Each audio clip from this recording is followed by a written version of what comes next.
Hello, good morning, good afternoon, or good evening to all of you joining our free webinar today.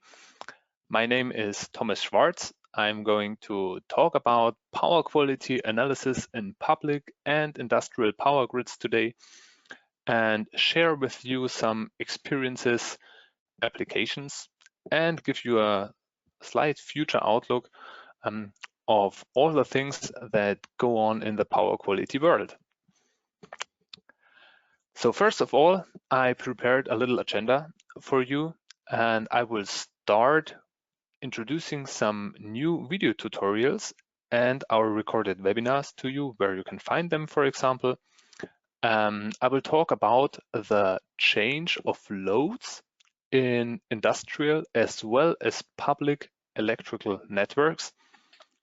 And I will talk about how the standards adapt to this change mentioned above, followed by measuring supraharmonics. So this is quite a big topic today. Supraharmonics are getting more and more important.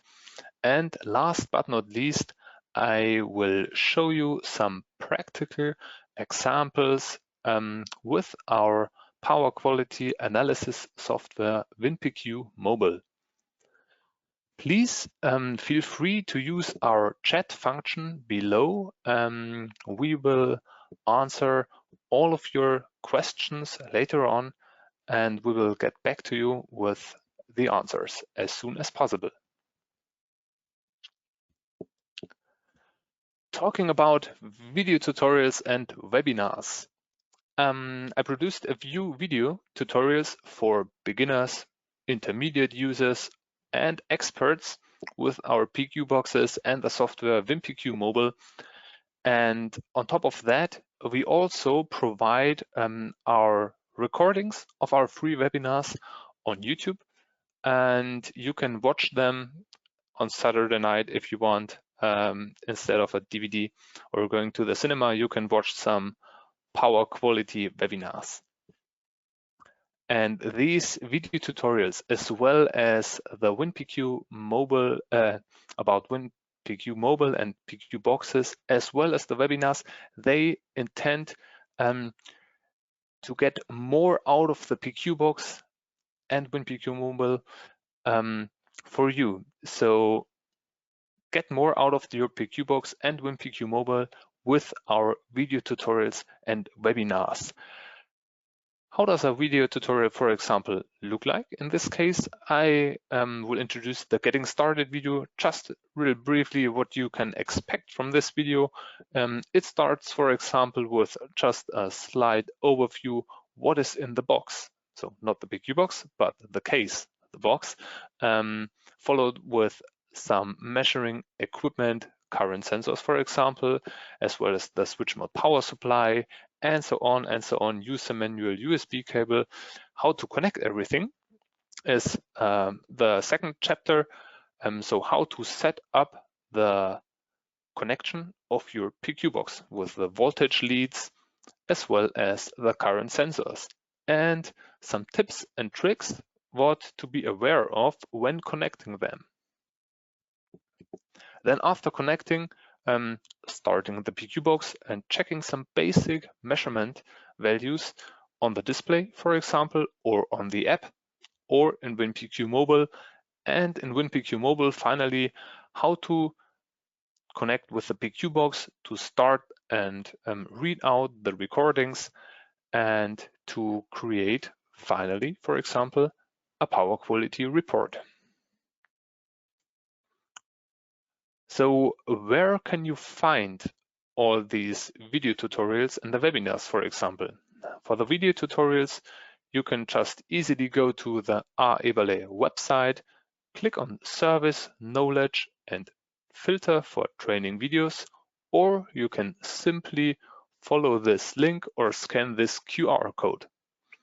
If you have already installed the WinPQ-Mobil software, you can also click on the Help ribbon at the very top and select video tutorials.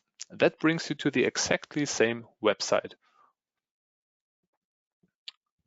The alternative would be Just go on YouTube and type in PQ-Box, and then you will also find our video tutorials. So let's talk about the change of electrical loads in our industrial grid or public grid. So here you can see 3 images. The first one is named an asynchronous motor. The second one, you guess it, a light bulb and a transformer. So these used to be around for several decades, but nowadays they are more or less replaced, or new inventions like replaced them or improved them. So for example, instead of just switching on and off motors, nowadays they are usually VFD controlled. So variable frequency drive controls the motor to get more out of it and to be more efficient, as well as the LED lamp, for example, and the switch mode power supply. So in modern electronics like a PlayStation or a computer notebook, you won't find any transformer anymore for power supply. Usually they go with switch mode power supplies. So why is that actually? I already named one reason, and this is more energy efficient. So if you need a certain torque or velocity or acceleration of your motor, you can easily achieve this goal with a VFD. With light bulbs, if you want to dim your light, for example, you can use the LED lamps nowadays and go with pulse width modulation, for example. And switch mode power supplies are also more efficient. They're smaller, less material, less weight, and that in the end saves costs. So these are 2 major reasons why all the electrical loads more or less are changing in our grid. Of course, saving energy and saving money is good, but there is also a small trade-off. And this small trade-off I will show you here. So it's not visible on first sight, but many variable frequency drives, they cause disturbance frequencies because of their switching frequencies. So power electronics, they all go with some switching processes and with their semiconductors, and they switch really fast. And VFDs, for example, they cause supraharmonic disturbances, usually between 4 and 20 kilohertz. Photovoltaic converters between 16 and 20 kilohertz, wind turbines, electric vehicles, and so on and so on.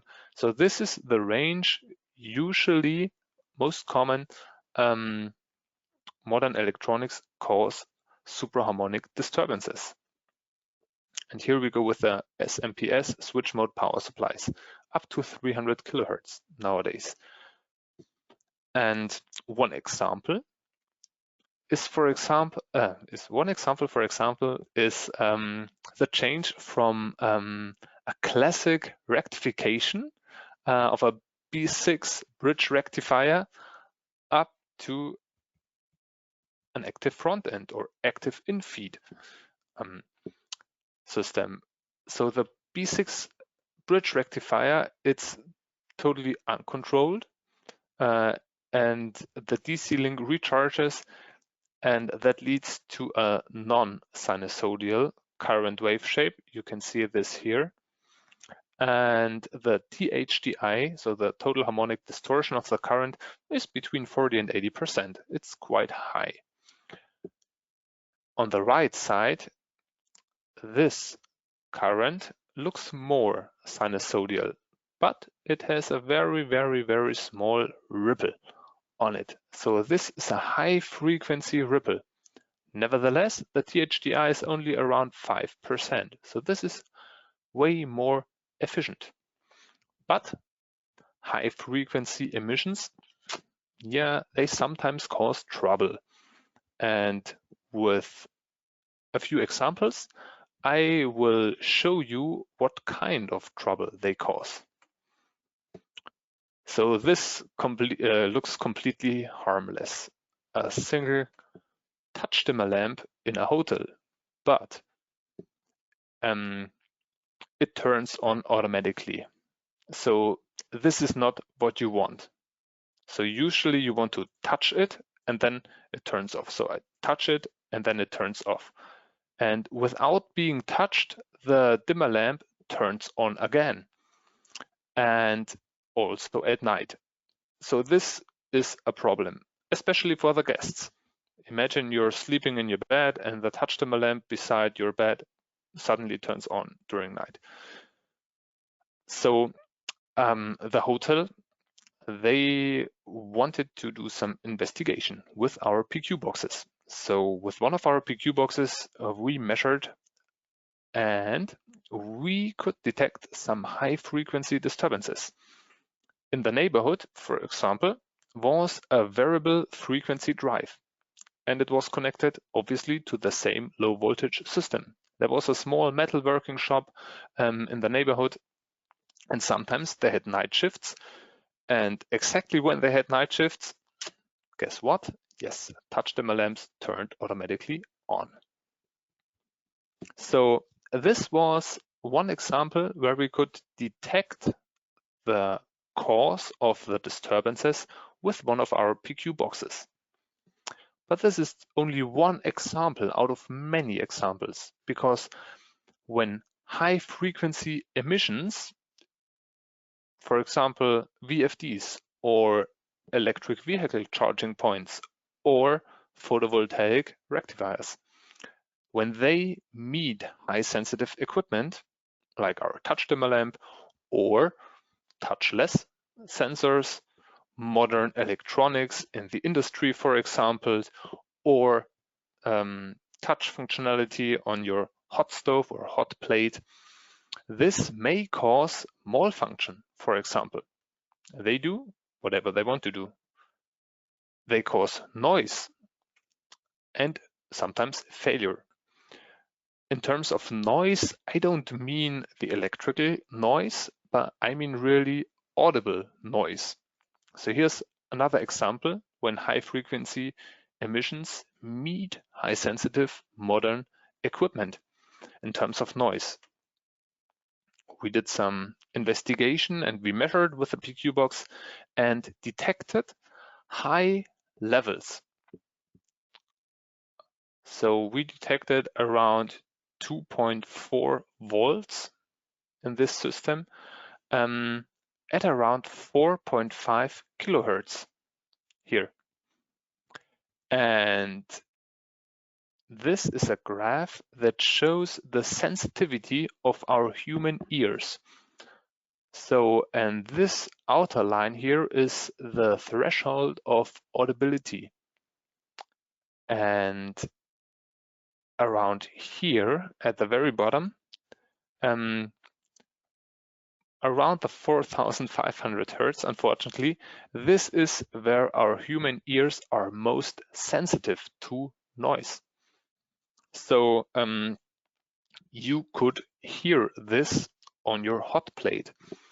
And we recorded this, for example, on a video on YouTube. Unfortunately, you cannot hear this sound, but it kind of goes like this. So it's really annoying. You can hear that. Okay, I stopped imitating the high frequency sound now and switch over to a dry part. That's why you see the desert here. I'm going to talk about standards. And standards, yeah, you can read them, but they're not like a novel, for example, not that entertaining, but important. So power quality standards. with the software WinPQ-Mobil and the PQ-Boxes, we include standards from all over the world. So here's a small selection of some of the standards, and they are all included in the software. So if you want to do an evaluation of your measurement data with one of these standards, you can do that quite comfortable. These standards are continuously maintained within the software, and this leads to that our customers are always up to date.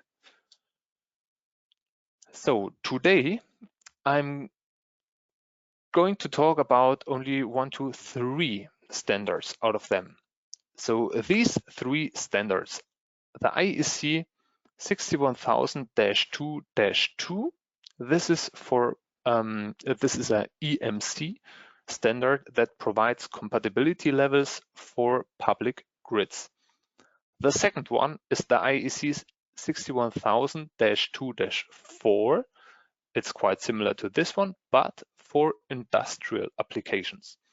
And last but not least, the EN 50160.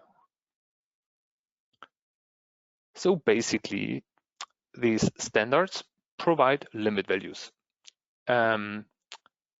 This is an example for 230 volts and 50 hertz, and I will cover the limit values for harmonics and higher frequencies with this slide.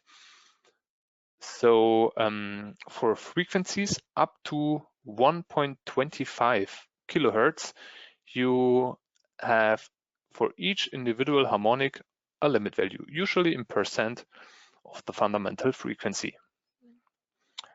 The EN 5160 provides these limit values up to the 25th order and indirectly up to the 40th order in terms of the THD, total harmonic distortion, because that takes all the harmonics up to the 40th order into consideration. The IEC 61000-2-4, back from 2002, included limit values up to 9 kilohertz. And the 61000-2-2 before 2018 also only included limit values up to 9 kilohertz. So if you remember the slide I showed before, where on the right side you saw this table with the different technologies and applications and their disturbance frequencies. So most of them work in a range way above 9 kilohertz. So there was a problem because above 9 kilohertz, there were no limits, no EMC compatibility levels. So this issue was solved by the top one first. So the IEC 61000-2-2 for public grids back in 2018 was the first standard that completely closed the gap up to 150 kilohertz. So this standard was the first one who provided limit values for this range as well. So if we have a closer look on these standards, how they subdivide all the frequency ranges, like I mentioned, for the first part, the lower frequencies, we're talking about the harmonics, and they have a limit value for each individual harmonic voltage in percent of the RMS value of the fundamental. So in this case, in percent of the 230 volts, 50 hertz. That's the fundamental. So a 10% limit value would be 23 volts. From 2 to 3 kilohertz, they provide limit values just in percent of the fundamental, and from 3 to 9 kilohertz, it's logarithmically decreasing. From 9 kilohertz on, the philosophy changes a little bit because The limit values, they are given in decibel microvolts. So from 9 kilohertz on, the values, they are completely independent of your nominal voltage or fundamental voltage. They're just given in decibel microvolts, and so on and so on. So the limit extension of modern standards. So IEC 61000-2-2 from back 2018 was the first one. So guess what? The other ones, they also wanted to close up and wanted to fulfill and provide limit values up to 150. EN 5160, they do it in a quite practical way. They just say, okay, we do not provide limit values, but if you want to have limit values for higher frequencies, please have a look at the IEC 61000-2-2. Very practical approach. It works and it's fine. The IEC 61000-2-4 released in 2024, so July this year, the edition 3, they had a different approach. They didn't just refer to their brother -2-2, but they said, well, for the limits, for the frequencies range from 2 kilohertz to 150 kilohertz, well, we just refer to a group value in 200 hertz bands, which are defined, by the way, in the IEC 61000 dash. I'm sorry, there's supposed to be a dash in here, -4-7, which is the standard, the EMC standard that describes the measurement method for harmonic measurement. So something that is different from the other standards is they go for a 200 hertz band. The other one back then didn't define the measurement method. They just said, yeah, you can use, for example, 200 hertz band like in here, or you can also go with a 2 kilohertz band measurement method, but they didn't say which one to use and didn't describe it in detail. So you could measure simply more or less as you wished. And the newest version of the IEC 61000-2-4-30, which by the way includes the Class A and Class S measurement method for power quality instruments, the edition 4, they also refer to the 200 hertz measurement, 200 hertz band measurement method. And our PQ-Box 300 can do that. The next few slides, I will talk a little bit more in detail about the harmonics measurement method in detail and the 200 hertz measurement method, and the bands like 200 hertz, which are defined in the IEC 61000-4-7.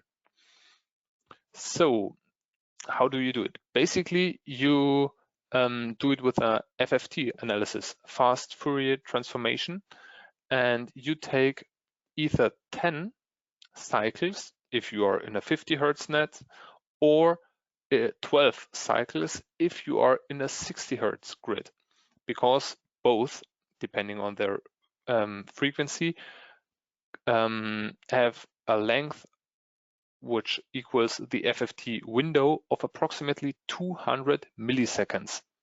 So 200 milliseconds you get in here, so as a FFT window. And this orange rectangle shows 10 cycles. So this is exactly 200 milliseconds long. So with these 200 millisecond values, you basically do everything. You even calculate your 10-minute mean values from 200 millisecond values. So 200 milliseconds in window width per second, well, that results in a 5 Hertz FFT resolution. What that looks like, you can see it in WinPQ-Mobil in our online data diagram, for example, which shows the FFT from 0 Hertz, so DC, up to 20 kilohertz with a 5 Hertz resolution. And depending on what you measure, it may look like that, where you can see higher levels at around 10 kilohertz, 15, and briefly before 20 kilohertz as well. So these supraharmonic frequencies are completely independent from the fundamental frequency. So they are not measured in the 198th order or 200th order. They are just given with a fixed kilohertz value. So no time synchronization or no synchronization with the fundamental frequency is necessary. These 5 Hertz bands are grouped together in 200 Hertz bands. And that's the formula. You don't have to remember that. And another fact is that the individual interharmonics in between, so they are not recorded, because everything is already included in the 200 Hertz bands. So when looking at the range 2 kilohertz to 9 kilohertz, you will get altogether 35 frequency bands, each of it with a bandwidth of 200 Hertz. And each band is labeled with the so-called center frequency. Here's an image. The center frequency is exactly between these two values.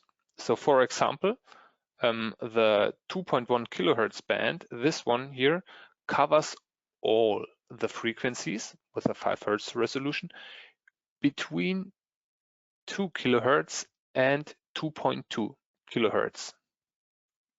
So don't wonder when, for example, opening WinPQ-Mobil and you expect numbers from 2 to 9, but you only see 2.1 until 8.9. That's because of the center frequency. 2.1 covers everything from 2 up to 2.2, and the 8.9 from 8.8 to 9.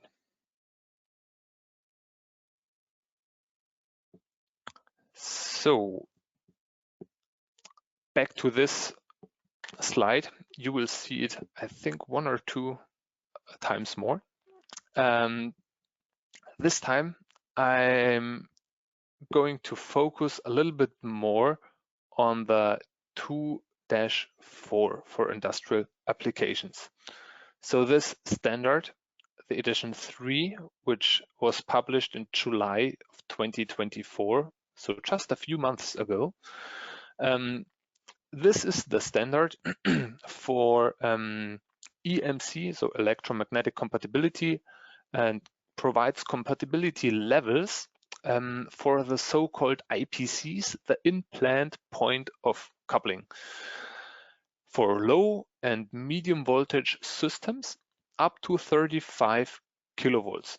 So what is new in edition 3? Because they took 22 years to come up with a new version.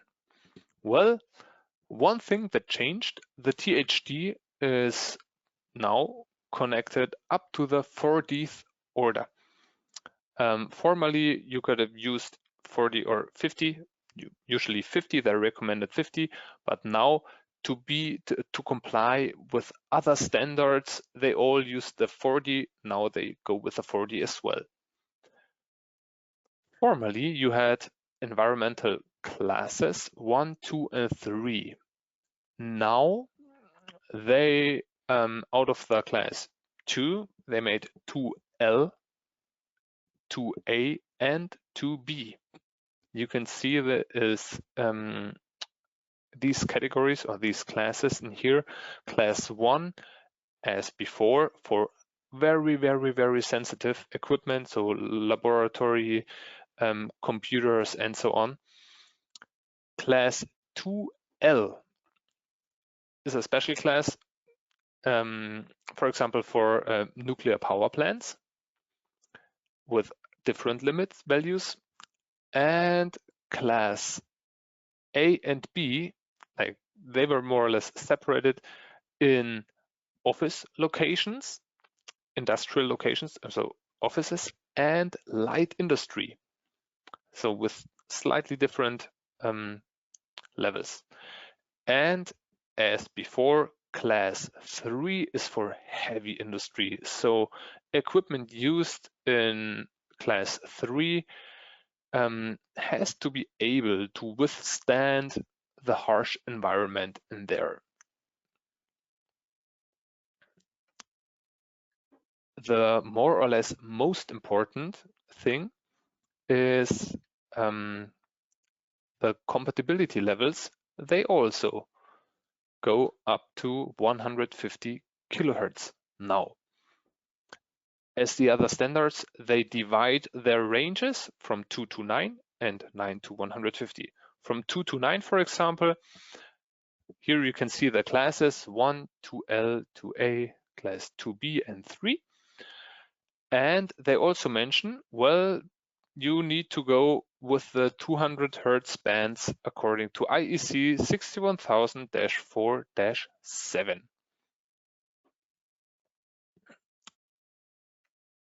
And with the range from 9 kilohertz to 150 kilohertz, they also provide these 5 classes. And they also go with a 200 Hertz band. So this is very important. The PQ box measures with 200 Hertz bands, so we fulfill the standards. And we measure not just from 9 to 5, 150 kilohertz, but also 2 to 9. So altogether from 2 kilohertz to 150 kilohertz with 200 Hertz bands. You will see these new classes in our most recent WinPQ-Mobil version, which was released this fall. The new classes and the new limit values, they are all in here already. You can go to your settings and report settings and easily click on load, and then you can select the new classes which are labeled with IEC 61000-2-4 class and the year 2024 to indicate that this is the new one.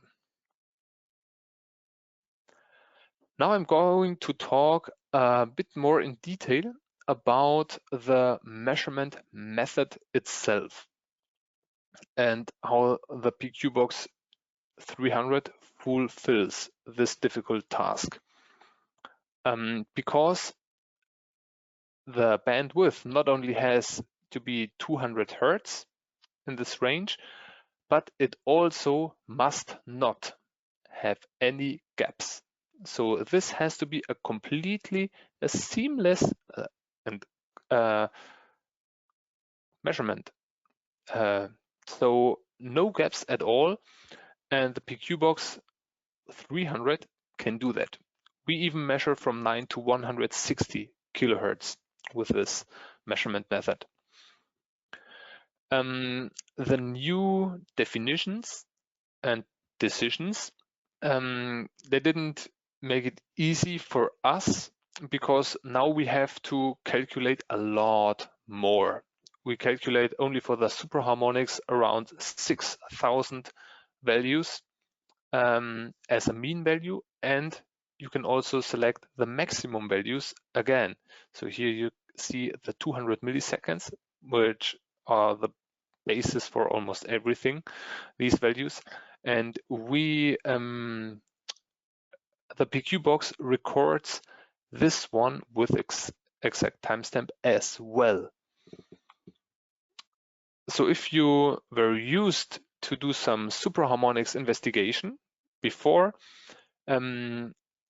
you, with the older versions of WinPQ-Mobil and the older firmware versions, you were able to choose either between a 2 kHz band and the 200 Hz band, like I mentioned, because the old standards, they allowed both. So we implemented both to give our customers the choice to select which one they want to use. So with 2 kHz band, the graph looked like this. And now, since all of them need to be measured with 200 Hz bands, the graph looks like this. So no big wide columns, no bold columns, very tiny small columns, and much more detail. And within the software, you are also able to view this in 3D. So with our awesome 3D model, you can also see all the high frequency disturbances in 3D. That's very useful, for example, when just showing some measurement data to customers or to students, for example, or to colleagues.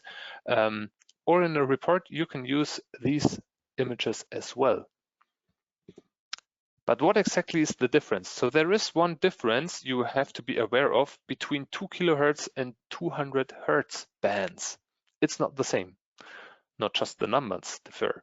So let's show it with an example. We did some measurements, some recordings, while a Mitsubishi Outlander electric vehicle was charging. So with the old 2 kHz bands, we measured around 350 milliamps at 50 kHz. And the bandwidth was 2 kHz, so it included all the frequencies from 49 kHz up to 51 kHz in one single band. With the newer 200 Hz bands, you were able to see a value at 50 kHz of only 200 milliamps. So no 350 anymore, but 200. So why? The very simple reason is because you have 10 bands in exactly the same range as before. So from 49 kHz up to 51 kHz, it's not only one single band, you get 10 bands. And if you sum up all these bands, not just with the plus sign, but if you use the proper formula, you will get your 350 again. But if you are used, for example, if you did a measurement last year or 2 years ago with a 2 kHz bands, and you repeat this measurement today with a 200 Hz band, you will get lower values. So as a conclusion, the 2 kHz bands, you have less bands with higher values within the FFT. The 200 Hz bands result in more bands with lower values. So that's the biggest difference, the optical, the visual difference you see in your chart. Okay, last but not least, the same slide again, but this time I will highlight this standard below at the very bottom. So the IEC 61000-4-30 edition 4. So this standard, it's also relatively new. It basically describes the measurement method for power quality instruments.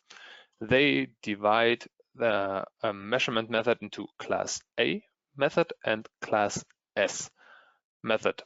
The Class A measurement is the strict measurement method, which requires a lot of CPU power, and it has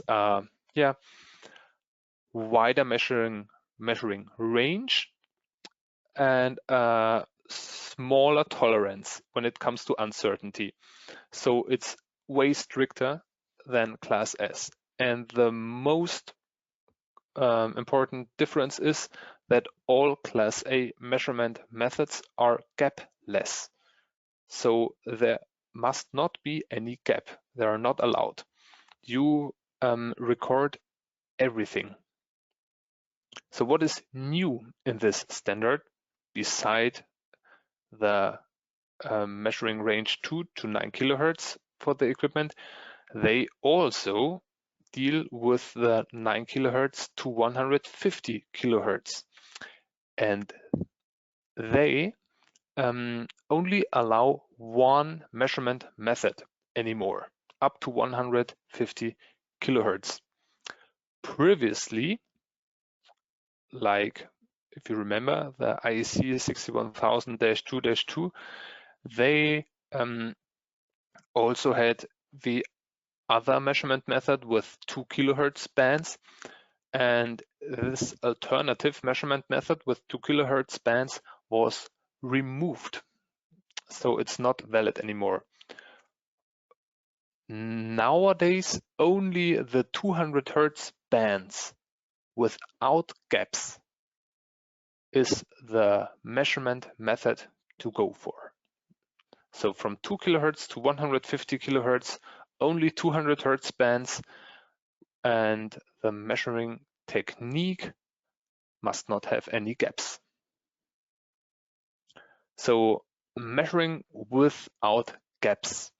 I will just show you a little bit about the obsolete measuring method in the old edition 3, because there was a proposal. So both, by the way, both measurement methods were only in the annex. But one of them was a gap measurement method. They used a 0.5 millisecond time slot and did an FFT with this time slot. So this FFT had a resolution of 2 kilohertz. So the resolution and the bandwidth was the same. No bands were gathered, so you had one band, and this was also the resolution of your measurement method of the fast Fourier transformation. The problem was,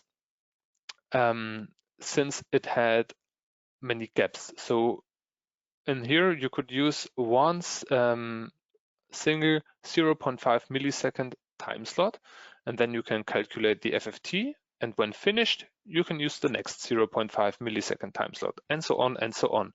So there were gaps in between. So this leads to the following problem. When having a low voltage system, for example, with frequently changing signals, which is absolutely common, especially in the industry, machinery is turned on and off all the time. Loads change in their behavior. So the signal is changing too. And this is how, for example, something we measured in an industrial environment, it somehow is sinusoidal, but not that beautiful. But this is, for example, a 0.5 millisecond time window. And at this point, it may look different than exactly, for example, 20 milliseconds later. So in the next cycle, and in there and there. So this leads to inconsistency in the data and it cannot be reproduced.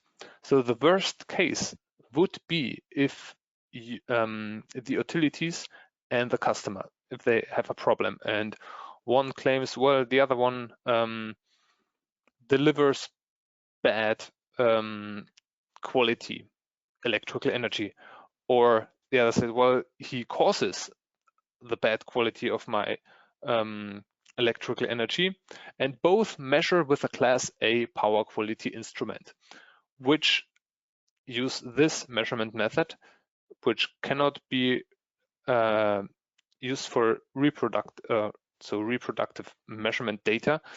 Both measure, maybe they have similar values, but they also can have different values because both devices, same measuring method, different data possible with frequently changing signals. So this is nothing the IEC standard allowed. So they removed this in edition 4. So we also removed this measurement method and simply stayed with the 200 Hertz bands without gaps, which leads to that all measurement data is reproducible, productable, sorry.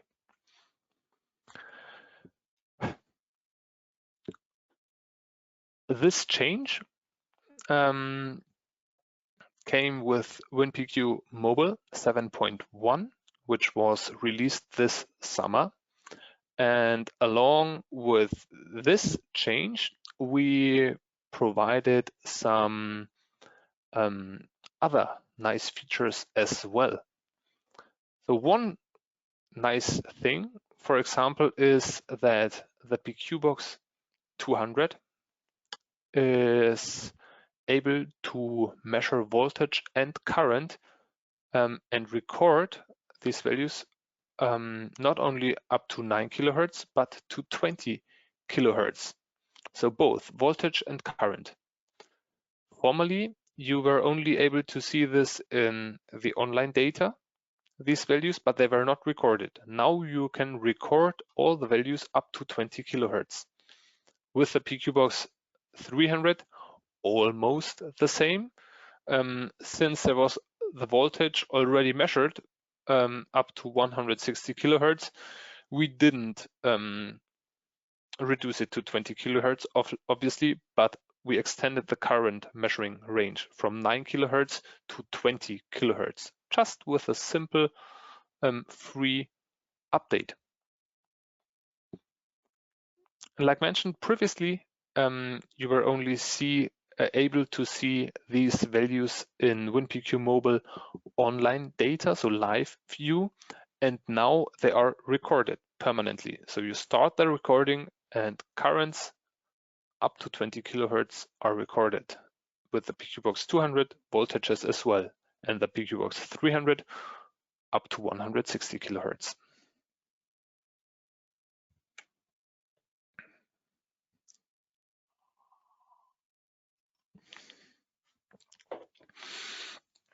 Okay,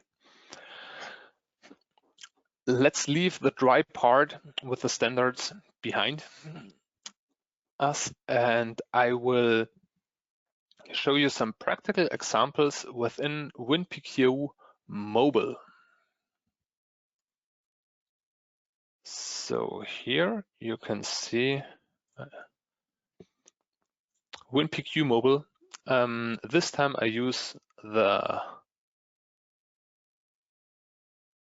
light design because the last webinar people were asking that with a dark theme and with sharing the screen, if it's very bright outside, they couldn't see everything. So you're always able to change the theme between dark and light.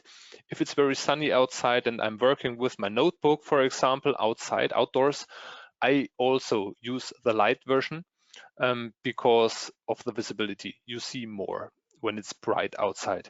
In the office, I usually go with a dark theme. So yeah, that's it. No. Yeah, I wanted to show you something. regarding the supraharmonics. So before I'm diving into the measurement data, I will show you some more or less important things before the recording. So if I go to measurement device configuration, I see this window and I connected a PQ-Box 300 next to me with the USB cable. And here, first of all, with the basic settings, I see all the basic settings, but I want to explain a little bit more in detail about the high frequency module. So the high frequency card, reading from 2 to 150 kilohertz, I can activate or simply deactivate it. So if I don't want to measure, if I don't want to get large file sizes, so a lot of data, I can deactivate it. If activated, it records permanently all the values, all the mean values, and the mean values can be changed. Basically, it's usually 600 seconds, so 10 minutes, because that's what the measuring interval is required by most standards, so the 10 minutes. So the HF module also records the 10-minute values. And on top of that, you can also check this box for the maximum value, so the highest 200 millisecond values. You can also choose whether you want to have a measurement between phase to neutral, which is also described in the standards. But when you are, most of the time in industrial applications, and you are checking some EMC filters. So what filters do? They filter the disturbance frequencies, and they kind of do a short circuit for these frequencies against Earth. So what you want to see, usually when checking filters, you want to see the phase Earth voltage. You can do that with the PQ box. You can select phase to Earth voltage as well. You can also, well, not you, but WinPQ-Mobil makes that for you. When you are, for example, in medium voltage systems, or you have an isolated grid, for example, in hospitals, then you will not get the phase to neutral values because there is no neutral conductor. So when you choose, instead of the 4-wire system, a 3-wire system, for example, in the medium voltage system, or insulated grid system, then, and if you confirm it with OK, then the high frequency module, even though it is it says phase to neutral, and there is no neutral, you will get the line-to-line voltages, of course.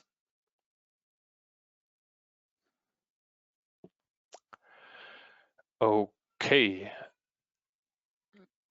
So that's all about the high frequency card so far. Yep. Okay, now I'm going to open measurement data.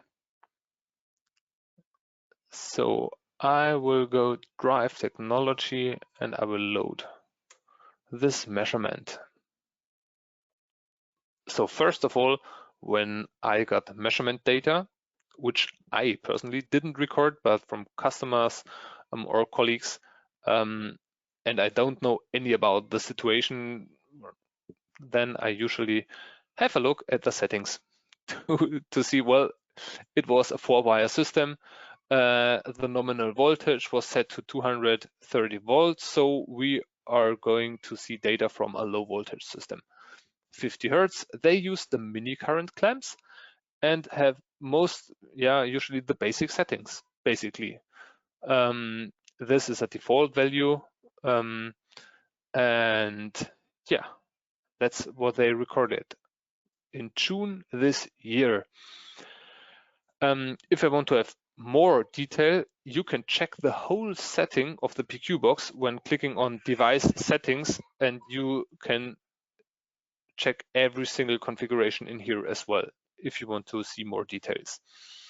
Then I will have a look at the very bottom to see, okay, what happened in here? Was there any fault recording? Yeah, I see 1, 2, 3, 4, 5, 6 events. And if I go there with the mouse over and I see envelope triggers in here, and here I see a dip of the voltage on phase 1, both. So I will just simply click on here, for example, and see there was a voltage dip. Okay, there are too many lines in here, so I just divide the axis.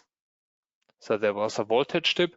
Usually on the oscilloscope recording, you don't see the dip that good.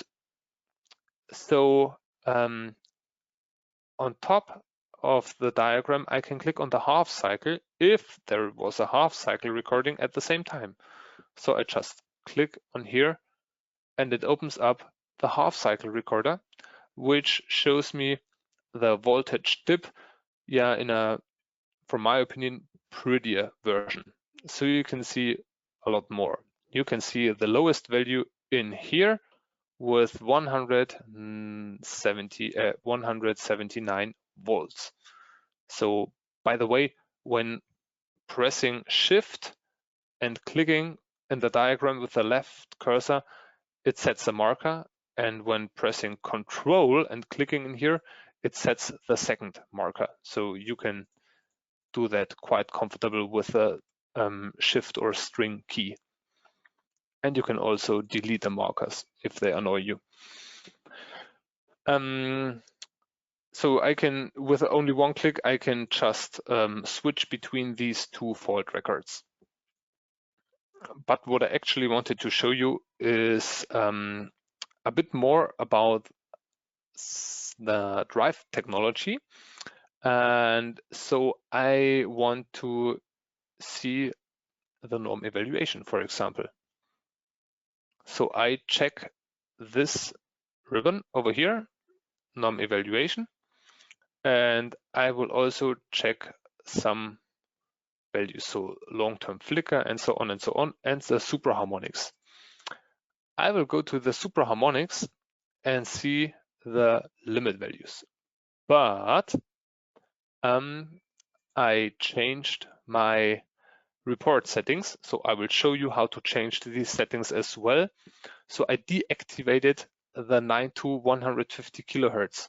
So as the name of my measurement data, 14.9 kilohertz indicates, I want to see 14.9 kilohertz, and 2 to 9 kilohertz is not enough to see it. So I check the 9 to 150 kilohertz and I will do the norm evaluation again. And now the Supraharmonics, well, they changed. Before that, I only had columns that were very, very, very low, and now they are high, almost above the limit. So if I click on here, WinPQ-Mobil shows me immediately the Supraharmonics tab. I can also switch to the Supraharmonics from 2 to 9, of course, and show the limit values. But I can also go to the 9 to 150 kilohertz. Many people, if they're not that into signal technology, they prefer volts. So you can change the view to volts as well. And now you can see, okay, this is in volts now, and I can see at around 14.9 kilohertz the highest levels. So I can see levels up to, on phase 3, almost 450 millivolts, 14,900 hertz. So not bad. And of course, I see a little bit of the multiplied by 2 and 3 and 4, these values again. So I see some higher values at around 28-ish again, but not that good in this view. So 14.9 kilohertz. If I go to the permanent record section, I can simply select the voltage of the NSEC data. I open up and I go to Supraharmonics, 9 to 160 kilohertz, the average values, and I select the 14.9 kilohertz. I open the timing diagram, and this is what it looks like. So the highest values, again, around almost 450 millivolts, like in this chart. WinPQ-Mobil eases this a little bit. You don't have to go to the permanent record data. Actually, you can do that and check more boxes. So you can check the neighboring parts as well and go to timing diagram, but that's a lot of lines in here. If you go back to this visualization, you can also just move your mouse on top of the 14.9 kilohertz, for example, and simply, just click in here, and then the timing diagram of this frequency also opens up. You can zoom in here a little bit, zoom out, and a nice new feature is if you zoom in and want to know when the levels of 14.9 kilohertz gain their highest levels, or their highest, did they cause any fault recordings, for example? So at the very bottom, I can see this rectangle over here. And this indicates, this is also new in WinPQ-Mobil 7.1, this indicates the current view of the timing chart above. So if I move the chart above, go to the right side, the bar also moves to the right side at the very bottom and to the left side. So I see this high frequencies, they didn't cause any fault recordings. So in this environment with the electrical topology, these supraharmonics didn't cause any damage in here that was recorded electrical wise.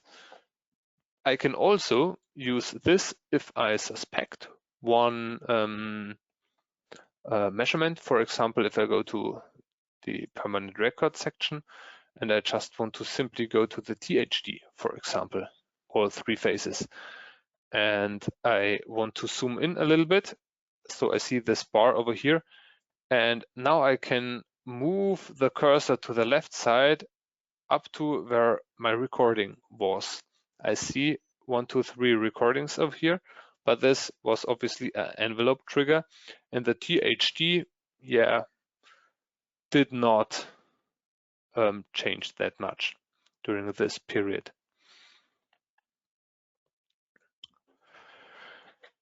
So when I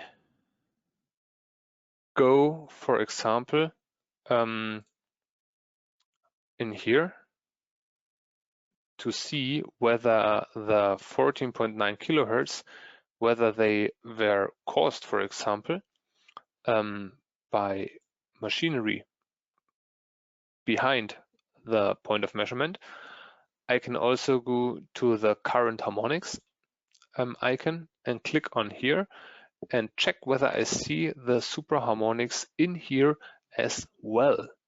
So I have harmonics, interharmonics, supraharmonics, and since I know 14.9 kilohertz is interesting, oh yeah, I see we had some current running through the current sensors of exactly 14.9 kilohertz. So I can see this as well. And if I click on here, I see the current timing diagram as well. So these 14.9 kilohertz were definitely caused by the motor drive we measured. So that's something you can see in here. Very, very good. You can also see the tables, and then if there would have been, wrong thing. If you go to the voltage and check the table, if there would have been some limit violations, you see the limit violations of each individual supraharmonic center frequency indicated with a red color. You can also see a waterfall diagram, or you can open the 3D model. With a 3D model, I can change the view. I can use my scroll wheel, scroll in and out. I can also, by right-clicking, change the position and the view angle. And I can select it frequency-wise and time-wise. I can select time-wise and filter time-wise as well. I can also change the colors if I want, and just simply reset everything. So that's what I wanted to show you when talking about the high frequency measurements at the recorded data. So the recorded data, I'm sorry.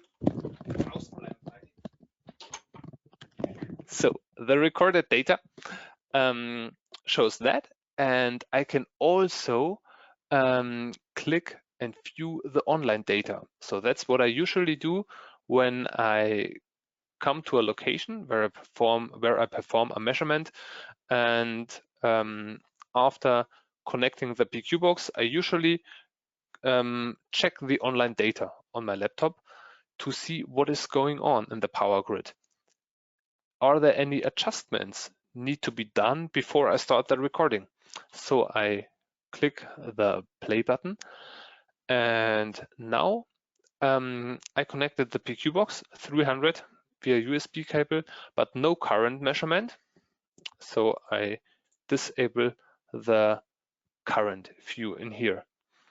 I see the waves wandering around in here of the oscilloscope tab, and with a new version, I can simply stop that.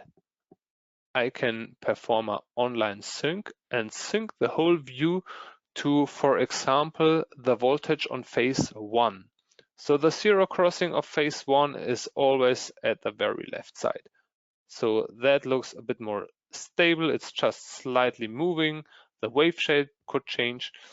And I can do the same with phase 2 and 3.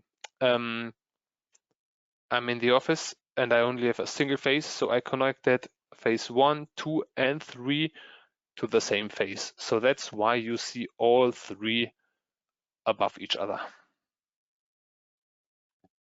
So what I wanted to show is with the high frequency measurements.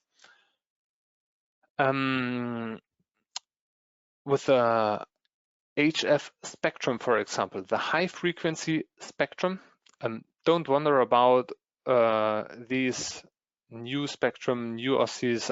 I'm just playing around with a test version. a little bit to get more functionality. And you can see the high frequency spectrum from 9 to 160 kilohertz in here.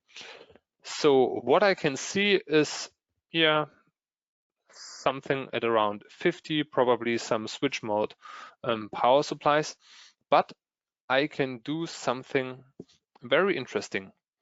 Outside, there is an electric vehicle already connected to the charging point, but not charging yet. So I can start the charging procedure, and then see. So with my PQ box, I could basically see whether the car is charging or not. So the power electronics cause some disturbance at around 64 kilohertz. So I can see the level rising, and if I want to get some history, for example, if I turn on or off something and the switching on process is just a few seconds, and if they pass, then the column is low again, I can simply right click in here and go to maximum value logging. If I click on here, I see this dotted line over here, and when for example, the charging process is finished, the 64 kilohertz will be way lower. So even in the office, I'm at home right now, I can see whether there is some electric vehicle charging. So with the that's what I wanted to show you voltage wise.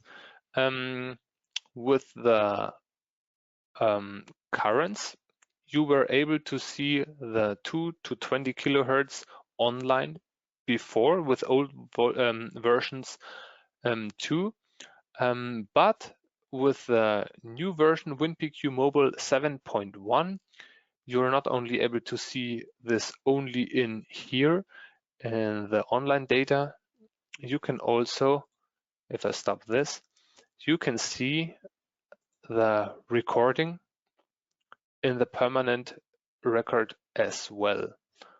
So I have to check.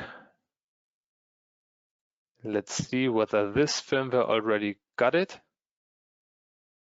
I doubt it, but let's check it. 9 to 20 kilohertz. Yes, it got it. So you can see the supraharmonic currents in the permanent recording as well. You can check them and view them later on as well. Okay, so these were a few examples and tips and tricks within WinPQ-Mobil. I'm going to finish the webinar soon. And last but not least, if you have any questions, like mentioned at the beginning, you are more than welcome to type them into the chat function, and we will get back to you as soon as possible. And you will also find a recording of this webinar online soon. You will receive an email. And if you have any further questions regarding our PQ boxes or WinPQ-Mobil, you are more than welcome to contact us either via telephone or send us an email or letter if you want, or just simply go, I would recommend this telephone or email. And we can also, if you have some weird measurement data, for example, you cannot explain, we can also assist you. And using, for example, the team viewer option. This is a widespread program, and we included this feature in WinPQ-Mobil as well. So many times I support customers and they, rather than explaining some visual things with words, it's sometimes way easier if they just go to WinPQ-Mobil, help, and then remote access via TeamViewer. If you click on here, the TeamViewer plugin, which is installed with the installation of WinPQ, opens up, and then you will get an ID and a password. On the phone, you can just name me the ID and then the password, and then I can connect and see what's going on in WinPQ-Mobil on your desktop. And then you can share the data, or we can quick and easy solve problems. So I want to finish the webinar. Thank you very, very much for being here. If you have further questions, feel free to contact us, and I wish you either a good night or a good rest of the day. Thank you very much, and bye.